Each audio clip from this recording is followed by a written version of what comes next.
নমস্কার। আমার নিবেদনে মেঘ বলতে আপত্তি কি, জয় গোস্বামী।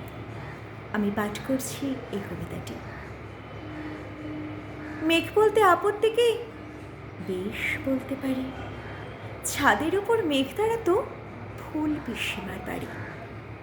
গ্রীষ্ম ছুটি চলছে তখন, তখন মানে কবে? আমার যদি 14, মেঘের 16-17 হবে। ছাদের থেকে হাতছানি দিত, ক্যারাম খেলবি আয়।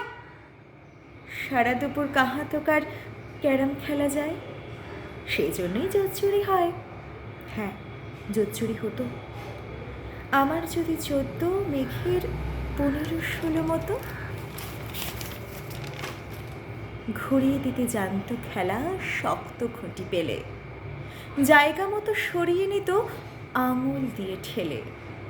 শুধু আঙুল, বোর্ডের উপর লম্বা ফ্রকের ঝোল ঝপাং ফেলে ঘটিয়ে দিত খুঁটির দিক ভুল। এইখানে না ওখানে, এইটা না ওইটা, ঝাঁপিয়ে পড়ে ছিনিয়ে নিল খুঁটির বাক্সটা। খুঁটিরও সেই প্রথম মরণ। প্রথম মরা মানে বুঝবে শুধু তারাই যারা ক্যারাম খেলা জানে।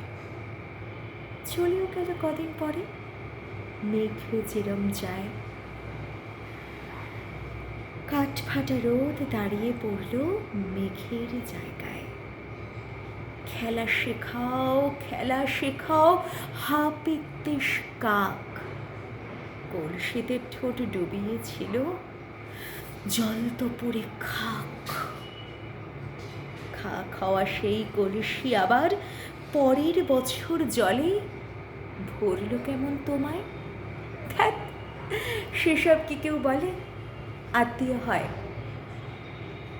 আত্মীয় হয়, আত্মীয় না ছাই। সত্যি করে বলো এবার, সব জানতে চাই। 2-1 ক্লাসের বয়স বেশি, গ্রীষ্ম ছুটি হলে ঘুরেও গেছে কয়েক বছর, এই জানে সকলে। আজকে দগ্ধ গ্রীষ্ম আমার তোমায় বলতে পারি। মেঘ দেখতাম ছাদের ঘরে, ফুল পিসিমার বাড়ি।